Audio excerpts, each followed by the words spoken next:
नमस्कार, news India देख रहे हैं आप। मैं हूं आपके साथ पूजा अग्रवाल। बुलेटिन में आप सभी का स्वागत है। रुक करेंगे उत्तराखंड की खबरों पर। दिल्ली दौरे पर उत्तराखंड के सीएम पुष्कर सिंह धामी है। केंद्रीय मंत्री मनोहर लाल से उन्होंने मुलाकात की है। राज्य की योजनाओं पर चर्चा की गई। सीएम धामी ने केंद्रीय विद्युत मंत्री मनोहर लाल खट्टर से मुलाकात की है। सीएम ने केंद्रीय विद्युत मंत्री मनोहर लाल खट्टर को केंद्रीय मंत्री आवास एवं शहरी मामले और केंद्रीय मंत्री ऊर्जा के दायित्व का कार्यभार ग्रहण किए जाने पर बधाई दी। उन्होंने उत्तराखंड के लिए केंद्रीय तापीय संयंत्रों से 500 मेगावाट अतिरिक्त विद्युत आपूर्ति उत्तराखंड राज्य को स्थायी रूप से आवंटित किए जाने का अनुरोध किया है।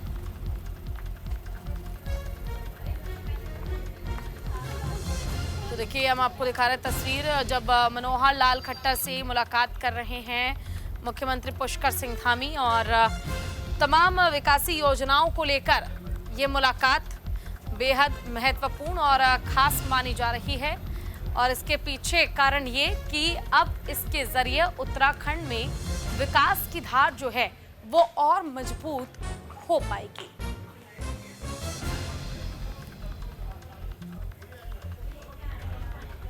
तो राज्य की योजनाओं पर हुई चर्चा। दिल्ली दौरे पर उत्तराखंड के मुख्यमंत्री पुष्कर सिंह धामी। तो वहीं लालकृष्ण आडवाणी की तबीयत बिगड़ गई है। दिल्ली के एम्स अस्पताल में उन्हें भर्ती कराया गया है। मुख्यमंत्री पुष्कर सिंह धामी दिल्ली एम्स पहुंचे हैं। लालकृष्ण आडवाणी का उन्होंने हालचाल जाना है। तो फिलहाल देखिए, लालकृष्ण आडवाणी की तबीयत जो है वो काफी बिगड़ चुकी है, और ऐसे में बिगड़ते हालातों को देखते हुए उत्तराखंड के मुख्यमंत्री पुष्कर सिंह धामी, जो कि फिलहाल दिल्ली पहुंचे हुए हैं, वो एम्स भी पहुंचे। वहां पर उन्होंने लालकृष्ण आडवाणी से मुलाकात कर उनका हाल जाना है। तो लालकृष्ण आडवाणी से मुलाकात हुई है। भारत रत्न लालकृष्ण आडवाणी से मुख्यमंत्री पुष्कर सिंह धामी ने मुलाकात की है। आपको बता दें कि लालकृष्ण आडवाणी की तबीयत काफी ज्यादा खराब है। अस्पताल में उन्हें भर्ती किया गया है, जहां उनका इलाज भी चल रहा है। दिल्ली एम्स में वो डॉक्टर्स की निगरानी में, डॉक्टर्स की देखरेख में हैं, और ऐसे में डॉक्टर्स जो हैं वो लगातार नजरें बनाए हुए हैं।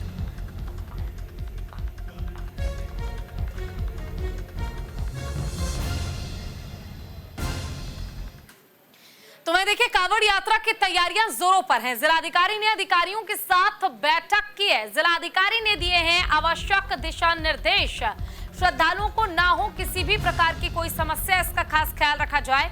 यातायात और सुरक्षा व्यवस्था के भी पुख्ता इंतजाम किए जाए।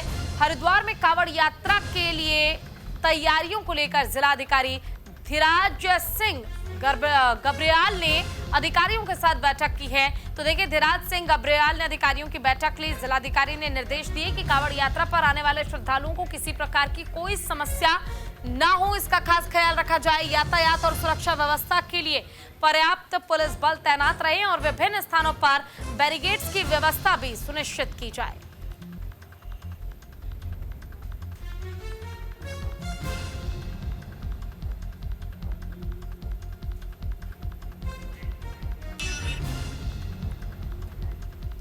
ज्यादा जानकारी के लिए हमारे साथ हरिद्वार से हमारे संवाददाता संजय पुंडीर जुड़ गए हैं। संजय, फिलहाल कांवड़ यात्रा को लेकर जिला अधिकारी बैठक कर रहे हैं, तमाम अधिकारियों को निर्देश भी दिए जा रहे हैं, और फिलहाल कांवड़ यात्रा को लेकर किस तरह की तैयारी, क्या इस बार विशेष प्रबंध किए जा रहे हैं राज्य में? देखिए, कांवड़ यात्रा को दिव्य और भव्य बनाने के लिए लगातार ही राज्य सरकार प्रयास कर रही है, जिसके बाद अब अधिकारियों की चर्चा भी शुरू हो गई है। यानी जो जनपद के अधिकारी हैं, जिला अधिकारी, उन्होंने अपने अधिकारियों के साथ बैठक की और आवश्यक दिशा निर्देश दिए हैं। क्योंकि कांवड़ यात्रा में दिव्य और भव्य को लेकर एक बड़ी चुनौती रहती है। हालांकि व्यवस्थाओं में किसी तरह की कोई कमी ना हो, इसके लिए तमाम यहाँ अधिकारियों की एक बैठक हुई और बैठक में ऐसा ढांचा तैयार करने की कोशिश की जा रही है जो भारी संख्या में श्रद्धालु हरिद्वार पहुंचेंगे, हरिद्वार से गंगा जल लेकर अपने गंतव्य की ओर जाएंगे, तो उन्हें किसी भी तरह की असुविधा ना हो। क्योंकि स्वास्थ्य की बात की जाए या फिर सड़क की बात की जाए, तमाम कुछ होनी चाहिए। क्योंकि भारी संख्या में लगातार जो श्रद्धालु हरिद्वार का रुख करते हैं, ऐसे में जगह जगह मेडिकल शिविर की व्यवस्थाएं की जाएंगी। जो यात्रा मार्ग होगा उस पर दायित्व की व्यवस्था की जाएगी, शिकायतों की व्यवस्था की जाएगी। तो तमाम मुद्दों पर यहाँ चर्चा की गई है और जिला अधिकारी ने तमाम दिशा निर्देश दिए हैं कि कांवड़ यात्रा शुरू होने से पहले सभी जो काम है उन्हें पूरा कर लिया जाए, ताकि जो श्रद्धालु हरिद्वार आएंगे इस तरह की असुविधा ना हो। जी। बिल्कुल देखिए, ये खास ख्याल रखा जा रहा है कि जो वहां पर कांवड़िए आए उनको किसी तरह की असुविधा ना हो। लेकिन देखिए कई बार अनुज ये देखने को मिलता है, माफ कीजिएगा, कई बार ये देखने को मिलता है कि लोग वहां पर पहुंच रहे हैं, जो कांवड़िए हैं वो वहां पर पहुंच रहे हैं, प्रबंध और इंतजाम की बात की जाती है, लेकिन जब वहां पर पहुंचा जाता है तो कई तरह की कमियां और खामियां पाई जाती हैं। तो क्या ये समझा जाए कि इस बार विशेष तैयारियों को लेकर सरकार भी सख्त है और प्रशासन भी अलर्ट है? देखिए, कांवड़ यात्रा में सबसे पहले जो यात्रा की व्यवस्था होती है उसमें जो ट्रैफिक व्यवस्था यानी यातायात प्लान को एक दुरुस्त करना होगा। भारी संख्या में जब कांवड़ यात्री हरिद्वार पहुंचते हैं तो उन्हें भीड़ और जाम का सामना करना पड़ता है। इसके लिए कई यात्रा मार्ग है उन्हें डाइवर्जन पे रखा गया है। इसके साथ साथ जो वहाँ की सुख सुविधाएं होती है जैसे मेडिकल है, तो उसके अलावा तमाम जो सड़क टूटी फूटी ना हो, इन सभी को ध्यान में यहाँ पे टीमें तैनात की गई है। उनको लगातार दिए जा रहे हैं कि जो कांवड़ यात्रा होगी उन्हें किसी भी तरह की दिक्कत ना हो। यात्रियों को मार्ग पर सभी तरह की सुविधाएं मिलनी चाहिए, जगह जगह शौचालय की व्यवस्था होनी चाहिए। तो तमाम बातों को ध्यान में रखते हुए अब अधिकारियों की लगातार बैठक चल रही है, क्योंकि अब कांवड़ यात्रा शुरू होने में 1 महीने से भी कम शेष बचा है। तो ऐसे में प्रशासन के सामने एक बड़ी चुनौती भी है और इतने कम समय में किस तरह से व्यवस्थाओं को दुरुस्त करना है, तो इसके लिए भी कहीं ना कहीं जो प्रशासनिक अधिकारी है वो अपना प्लान तैयार करने के बाद ग्राउंड जीरो पर काम कर रहे हैं। ठीक है, आपका बहुत बहुत शुक्रिया इस तमाम जानकारी के लिए।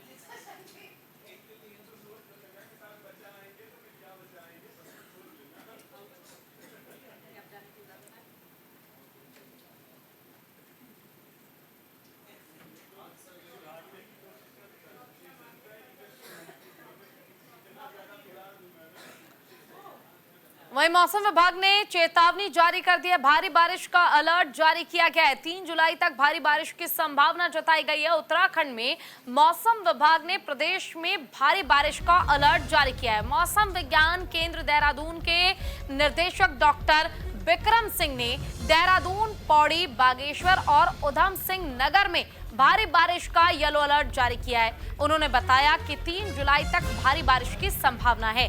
साथ ही 28-29 जून को उत्तराखंड के कुछ हिस्सों में मानसून के दस्तक देने की भी संभावना है। इस दौरान उन्होंने पहाड़ की यात्रा करने वाले लोगों से विशेष सावधानी बरतने की अपील की। उन्होंने कहा कि बारिश के दौरान किसी सुरक्षित स्थान पर यात्री इंतजार करें। बरसात के दौरान किसी नदी नाले के पास भी ना जाने की अपील की गई है।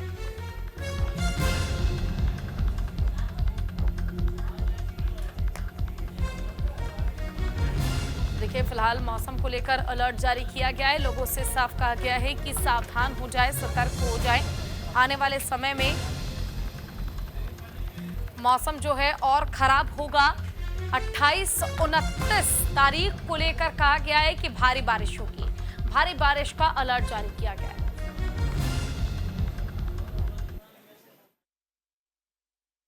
ट्वेंटी 24 आवर्स में बात करें तो अनेक जगहों तक में बारिश मिली, हल्की से मध्यम, और भारी वर्षा भी चक्राता में मिली है करीब 70 mm, और इसी तरह 69 mm जो है धारचूला में भी रही है। तो ठीक है, रेनफॉल एक्टिविटी अब शुरू हो गई है प्रदेश में अगर देखा जाए। और आज भी मैं बात करूं तो ज़्यादातर जगहों में आपको बारिश मिलेगी। जहां तक भारी वर्षा की बात है तो उसमें चाहे देहरादून है, इसी तरह जो है नैनीताल है, और अंदर के डिस्ट्रिक्ट में बात करें तो पिथौरागढ़ और बागेश्वर, तो इनमें रखा गया कि एका दुक्का जगहों में भारी वर्षा मिलेगी।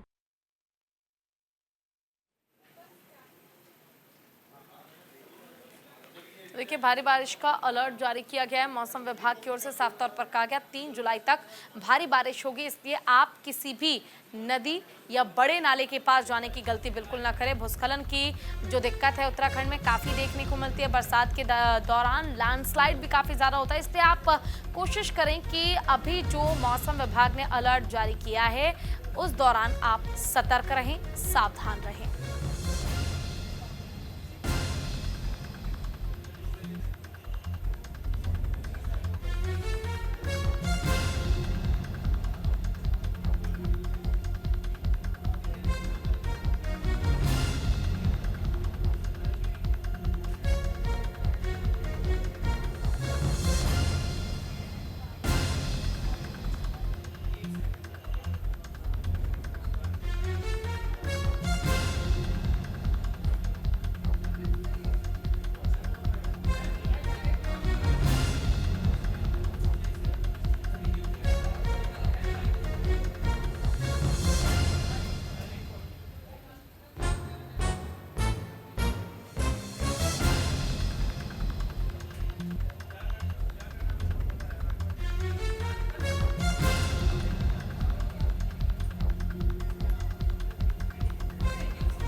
और अब खबर हरिद्वार से है, जहां पर पोषण पुनरावास केंद्र बंद हो चुका है। स्टाफ की कमी के कारण फैसला लिया गया, जल्द केंद्र को दोबारा खोला जाएगा, सीएमओ ने कहा है। हरिद्वार में गढ़वाल मंडल का एकमात्र पोषण पुनरावास केंद्र स्टाफ की कमी के कारण बंद हो गया है। पोषण पुनरावास केंद्र में कुपोषण के शिकार नवजात बच्चों को इलाज के लिए रखा जाता है। पिछले कई दिनों से पुनरावास केंद्र स्टाफ की कमी से जूझ रहा था।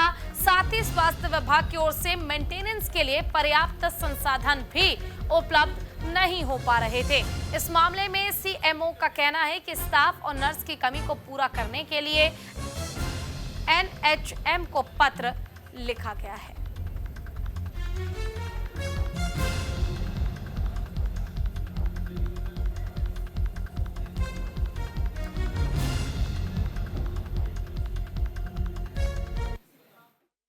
नहीं, वो बिल्कुल आप सही कह रहे हैं। उसमें हमारी स्टाफ की कमी थी, तो हमने स्टेट में भी लिखा हुआ उसमें एनएचएम के माध्यम से स्टाफ या कॉन्ट्रेक्चुअल स्टाफ उसमें आना है। कुछ नर्सिंग अधिकारी अभी नए भी आए हैं, उन्हें हम ट्रेनिंग उस तरह की कोशिश कर रहे हैं कि इन्हें ट्रेंड किया जाए, जिन्हें वहाँ यूटिलाइज़ किया जा सके। बाकी पीडियाट्रिशियन वहाँ हैं हमारे पास। तो बीच में ये हुआ था कि जब थोड़ा सा उसमें लीकेज वाला इशू था, बिजली का भी इशू बीच में हुआ था, तो उसे उधर शिफ्ट किया गया था, लेकिन पुनः इसमें ही करके उसे सुचारू रूप से संचालित किया। वहीं देहरादून में वृक्षारोपण कार्यक्रम का आयोजन किया गया। पर्यावरण संरक्षण को लेकर हुआ कार्यक्रम। लगभग 4000 लोग पेड़ लगाने आए और देहरादून जिला प्रशासन द्वारा हरित देहरादून पहल के अंतर्गत वृक्षारोपण किया जा रहा है। कार्यक्रम की शुरुआत की जा रही है। जिलाधिकारी सोनिका ने बताया कि अभी तक लगभग 4000 लोगों द्वारा पेड़ लगाने हेतु कॉल्स प्राप्त हुए हैं, जिनमें अधिकतर सड़क क्षेत्र का है। वहीं हरित देहरादून पहल कार्यक्रम के अंतर्गत विकास नगर, सेलाकुई सहित विष्ट गांव में 120 पौधे लगाए गए हैं।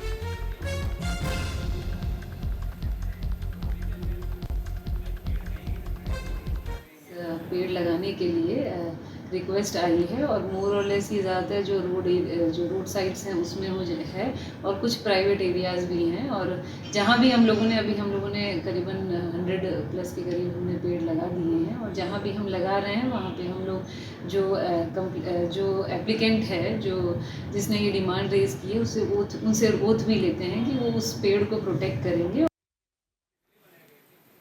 वहीं लक्सर में प्रशासन पर गंभीर आरोप लगे हैं। तटबंधों की मरम्मत नहीं कराने का आरोप लगा है। पिछले साल बाढ़ से आई थी तबाही। हरिद्वार के लक्सर समेत क्षेत्र में स्थानीय लोग प्रशासन पर तटबंधों की मरम्मत नहीं कराने का आरोप लग रहा है। लोगों का कहना है कि शहरी क्षेत्र में जल भराव न हो सके, इसके लिए प्रशासन ने एक बड़ा नाला बनाना प्रस्तावित किया है। हालांकि 15 करोड़ की लागत से बनने वाला नाला सिर्फ बैठकों में ही बनता रहा। पूरा 1 साल बीत जाने के बाद भी धरातल पर कोई काम शुरू नहीं हो पाया। इस पूरे मामले पर देखिए हमारे संवाददाता जसवीर सिंह की रिपोर्ट।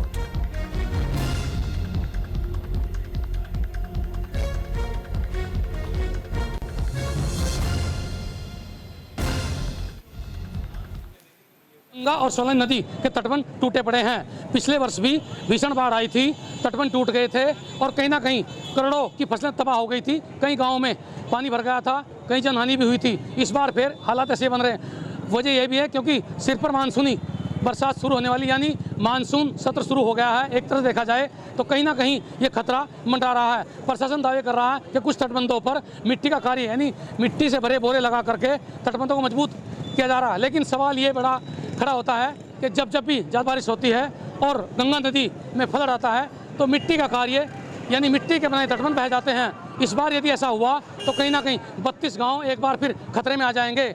और लोग मांग कर रहे हैं कि शासन प्रशासन को चाहिए कि समय रहते तटबंधों का निर्माण हो और लोगों को बाढ़ से बचाया जा सके। लेकिन क्या ऐसा हो पाएगा? वजह यह है कि आगामी 27, 28, 29 यानी 3 दिन तक ज़्यादा बारिश का अलर्ट जारी किया गया है। और इसके साथ ही गंगा नदी में पहाड़ में जो बारिश होती है उसका फ्लड भी आता है। तो ये बड़ा सवाल है कि इस बार क्या हालात होंगे और किस तरह प्रशासन लोगों को बचाएगा। लेकिन अभी भी लोग गुहार लगा रहे हैं और कह रहे हैं कि कम से कम कुछ इलाके को तो सुरक्षित कर दिया जाए ताकि लोगों का ज़्यादा नुकसान ना हो। जसवीर सिंह। रस्से हों या लाइफ सेविंग जैकेट हों, तो इस तरह की डिमांड की हुई है, तो वो आने वाले हैं। और इसके अलावा जो हमारे सोलानी और रामपुर रायघाटी के जो बंदे हैं तो उसको लेके भी इरिगेशन से मेरी 2-3 बार बात भी हो गई है। कुछ एस्टिमेट भी बन गए हैं जो तत्काल में हम उसको रिपेयर करवा सकते हैं, ताकि जो ओवरफ्लो अगर होता है तो उससे बाढ़ का जो पानी है वो गांव में ना घुसे। इसको लेके भी हमने एक छोटे छोटे पैच में हमने एस्टिमेट बनवाए हैं और उसके लिए भी हम धरातल पे काम। कोई नहीं मरम्मत करी आज तक, कह बाढ़ से टूटा था जब से टूटा 10-11 साल हो लिए, जब से कोई नहीं आया यहाँ। पानी भर जाए जंगल में, सारे में सब फसल नष्ट हो जा। हाँ, तो घास भी चारा डंगरों के लिए, आने जाने के लिए सब परेशानी हो जा। वह तो 8-7 साल हो तो कुछ बंद नहीं रहा है तो, और बस बाढ़ तो गांव में जा हर साल घुस जा, और डंगर ढोर भी सब दुख रहा है, हमारे घास मुट्ठी सब। खाने पीने की बहुत दिक्कत आवा। चलो याद तो अपने मकान में चढ़ जाए, डंगर से बेचारे नीचे पानी में खड़े रहे, घास मुट्ठी परेशान रहे, भूस भास ही खुआओ बस।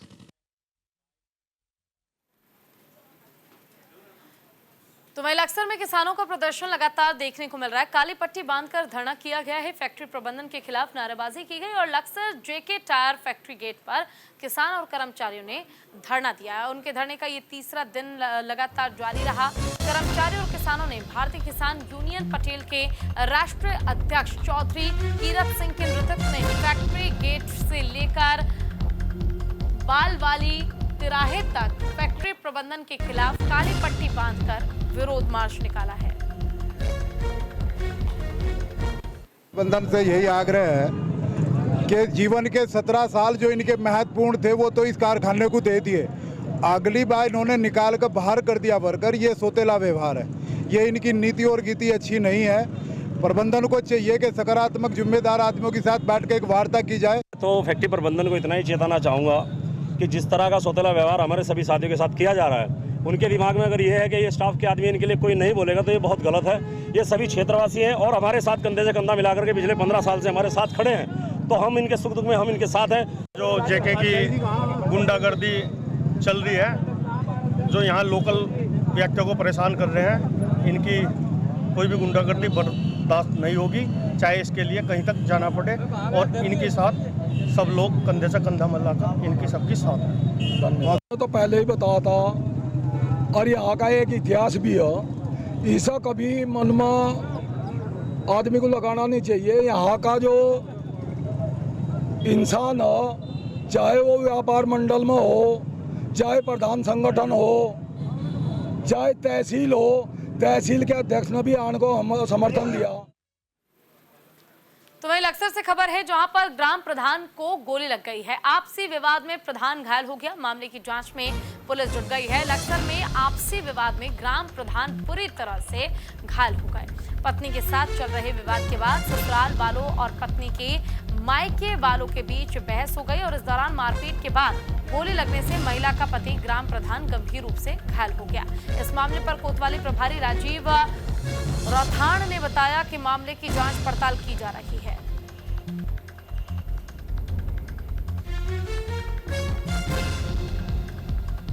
तो है मैं घर पे था शाम के टाइम 5:50 की बात। 3 लोग जो रिश्ते में मेरे साले लगते हो मेरे घर पर आए अपनी बहन को छोड़ने और मेरे साथ जो है बदतमीजी गाली गलौज करने लगे। हाथापाई हुई उनके और मेरे बीच। फिर उन्होंने गाड़ी के डैशबोर्ड में देसी कट्टा निकाला और जैसे फायर की, जैसे मैं भागा तो गोली मेरे पैर में लगी।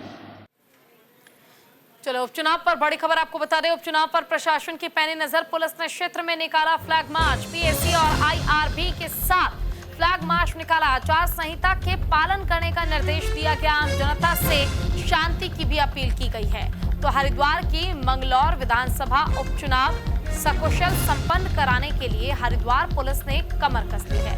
पुलिस ने विधानसभा क्षेत्र में निकाला है फ्लैग मार्च और पीएसी और आईआरबी के साथ मिलकर मोहल्ला, किला, मलानपुरा, लालबाड़ा, बीज गोदाम, बस अड्डा और सर्विस लाइन आदि क्षेत्र में फ्लैग मार्च निकाला है। फ्लैग मार्च के दौरान जन सामान्य को आदर्श आचार संहिता का पालन करने के निर्देश दिए गए और शांति बनाए रखने के लिए आम जनता से भी अपील की गई।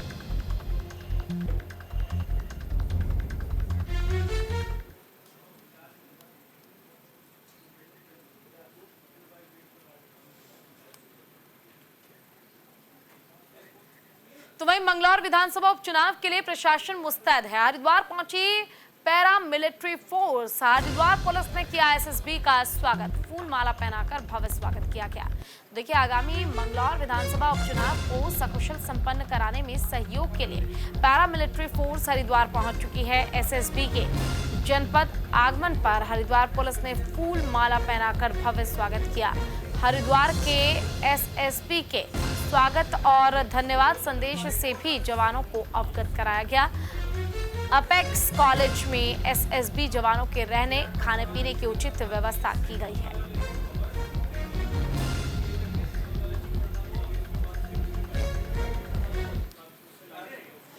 चलो, तो रेल यात्रियों के लिए बड़ी खबर आपको बता दें, रुड़की स्टेशन पर नॉन इंटरलॉकिंग वर्क शुरू हो चुका है। वंदे भारत समेत 22 ट्रेन रद्द की गई है। 18 गाड़ियों का जो रूट है वो बदल दिया गया है। वंदे भारत समेत 8 ट्रेनें 3 दिन के लिए रद्द कर दी गई हैं। हरिद्वार अमृतसर शताब्दी 6 दिन रद्द रहेगी। रुड़की रेलवे स्टेशन पर नॉन इंटरलॉकिंग वर्क शुरू होने के कारण रेल संचालन पर भारी असर पड़ेगा।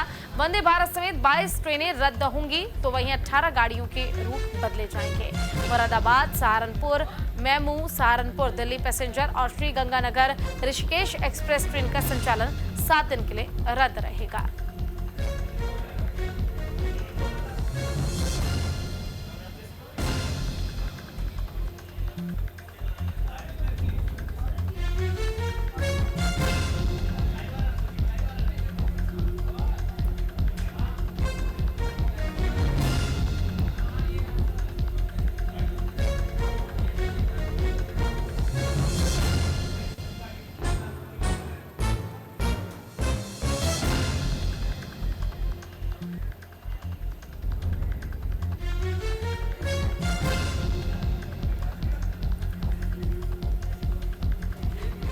फिलहाल के लिए बस इतना ही। नमस्कार।